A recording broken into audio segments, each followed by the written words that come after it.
12ویں arts اور science کے عزیز طلباء و طالبان، نئے نصاب سے ہم حصہ نظم کا اعادہ ریویژن کر رہے ہیں اور نظموں کا حصہ ختم ہو کر غزلوں کا حصہ شروع ہو جانا چاہتا ہے۔ کل ہم نے غزل کی تعریف دیکھے اور غزل نمبر 1 کا شاعر خواجہ حیدر علی آتش کا مختصر تعارف دیکھے۔ آج ہم خواجہ حیدر علی آتش کی غزل کے کل ہم نے 2 اشعار کی تشریحات دیکھے تھے۔ آج ہم باقی نظم کے اشعار کی تشریحات دیکھیں گے۔ تیسرا شعر ہے: کڑاپن آگے مردان خدا کے چل نہیں سکتا، کف داؤد میں یکساں ہے عالم موم و آہن کا۔ یعنی شاعر کہتا ہے کہ اللہ کے بندوں کے آگے سخت الفاظ اظہار تکبر چل نہیں سکتے، کیونکہ حضرت داؤد کی ہتھیلی میں لوہا اور موم دونوں برابر ہیں۔ اظہار تکبر اور افتقاری کو اس روئے زمین پر کبھی روا ٹھہرایا ہی نہیں جا سکتا، کیونکہ اس کائنات کا حقیقی مالک اللہ تعالیٰ ہے اور یہ ساری صفات اسی کے لیے روا ہیں۔ ایسے میں خدا کے بندوں کے سامنے تکبر اور فخر و غرور کا مظاہرہ کرنے والوں کو یہ بات یاد رہنا چاہیے کہ لوہا حضرت داؤد کی ہتھیلی میں آ کر موم میں تبدیل ہو جاتا ہے۔ یہاں شاعر غرور و تفاخر میں مبتلا سخت زبان لوگوں کو اپنا رویہ بدلنے کی تلقین کر رہا ہے اور اس نصیحت کے نہیں ماننے کی صورت میں انہیں یہ بھی جتا دینا چاہتا ہے کہ ان کے دل دکھانے والی باتوں اور گالیوں کا اللہ کے بندوں مردان خدا پر کوئی اثر نہیں ہوتا۔ یعنی ان کی سخت کلامی کا نرم گوش و خوش گفتار سے جواب دیتے ہیں۔ اس شعر میں اعتدال و میانہ روی کو ضروری بتاتے ہوئے انہیں سرفرازی و سربلندی پانے کا ذریعہ قرار دیا گیا ہے۔ اس شعر میں موم اور آہن کی صفات کے لحاظ سے مختلف النوع ہے، اس لیے شعر میں صنعت تضاد ہے۔ چونکہ اس شعر میں حضرت داؤد کے ایک معجزے کا ذکر ہے، اس میں یہ شعر صنعت تلمی ہے۔ عزیز طلباء و طالبات، خواجہ حیدر علی آتش کی غزل کا چوتھا شعر: در فردوس پر رضواں سے رخصت کون لیتا ہے، در فردوس پر رضواں سے رخصت کون لیتا ہے، سمجھتا ہوں میں کھیل ایک پھاندنا دیوار گلشن کا۔ عزیز طلباء و طالبات، خواجہ حیدر علی آتش کہتے ہیں کہ فردوس یعنی جنت محبوب کے در پر رضوان دربان سے کون یاد لیتا ہے، گلشن محبوب کو مکان کی دیوار پھاندنے کو میں ایک کھیل سمجھتا ہوں۔ بائیں ہاتھ کا کھیل ہے۔ مراد یہ کہ یہ خالص غزل کا شعر ہے جو آتش کے مزاج سے قطعی ہم آہنگ نظر نہیں آتا۔ معشوق کے در کے دربان کو جس طرح سے رضوان سے تشبیہ دے کر انہوں نے جس عزم و ارادے کا اظہار کیا ہے وہ ان کے صوفی مزاج شخصیت سے قطعی میل نہیں کھاتا، کیونکہ انہوں نے اپنے معشوق کے در کو ایک طرح سے جنت کہا ہے۔ اسی مناسبت سے دربان کو رضوان تک کا خطاب دینے میں کہیں سے بھی وکیلی کا مظاہرہ نہیں کیا ہے۔ اس کے ساتھ ہی یہ بات بھی اس شعر میں ابھر کر سامنے آتی ہے کہ دربان کو باتوں میں الجھا کر اور موقع پا کر اپنے محبوب کی زیارت کرنے کے جنون میں خلاف ادب کام کرنے سے بھی گریز نہ کرنے کا عزم کا جو مظاہرہ شاعر نے کیا ہے وہ اپنی مثال آپ ہیں، اور یہ ارادہ انہوں نے واضح طور پر منکشف بھی کر دیا کہ بوقت موقع وہ دربان کی نظر بچا کر دیوار پھاندنے کا بھی ارادہ رکھتے ہیں۔ اس شعر سے دوست کی مسلسل عدم التفاتی سے شاعر کے عاجز آ جانے کا اظہار ہوتا ہے۔ اس شعر میں چونکہ اس شعر میں قرآنی لفظ رضوان ہے، اس لیے اس میں صنعت تلمی ہے۔ در کی رعایت سے دیوار پھاندنا اجازت وغیرہ الفاظ آئے ہیں، اس لیے یہ شعر منعت النظیر ہیں۔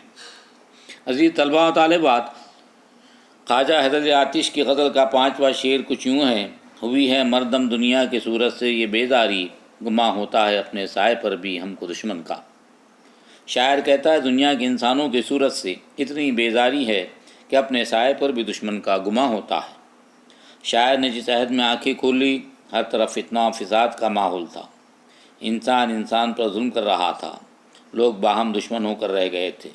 یہ انسانی چپقلش جو زمانے کا خاصہ تھی اس قدر بڑی بھی تھی کہ شاعر اس سے اتنا عاجز نظر آتا ہے کہ وہ اپنے سائے سے ڈر و خوف محسوس کرتا ہے۔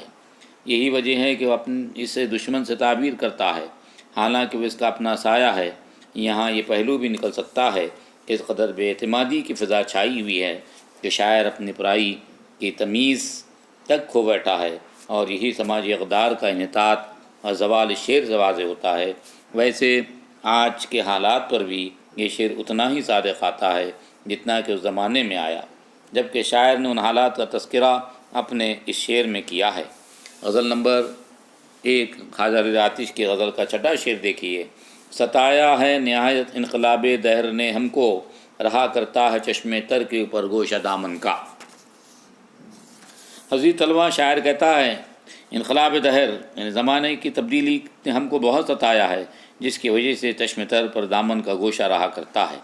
اس شعر میں سے شاعر کے حالات کی عکاسی ہوتی ہے۔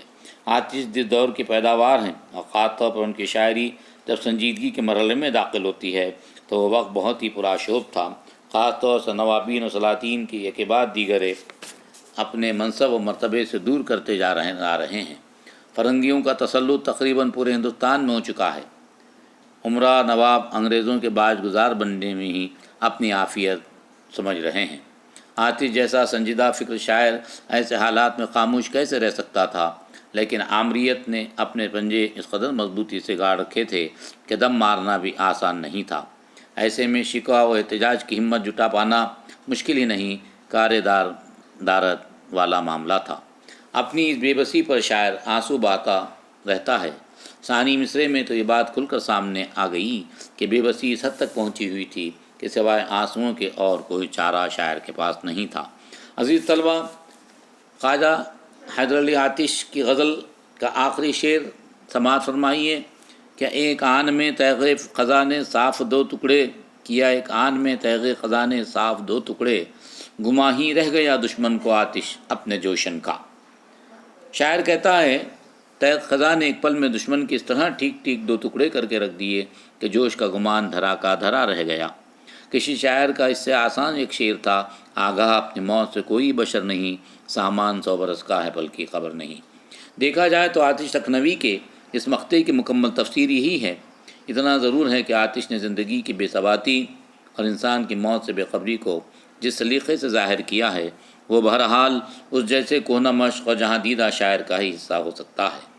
جوشن کا استعارہ استعمال کر کے انہوں نے دنیا جہاں کی ان تمام روایتوں اور الجھنوں کو واضح کر دیا جن سے وابستہ رہ کر انسان بے باک یا غافل رہتا ہے۔ شاعر کے مطابق انسان جان بوجھ کر موت کو نظر انداز کر کے دنیا میں اس طرح رہتا ہے گویا اسے کبھی یہاں سے جانا ہی نہیں ہے، لیکن فرشتہ اجل کی آمد اسے اس کی حیثیت اور اوقات کا پتہ ایک پل میں بتا دیتی ہے۔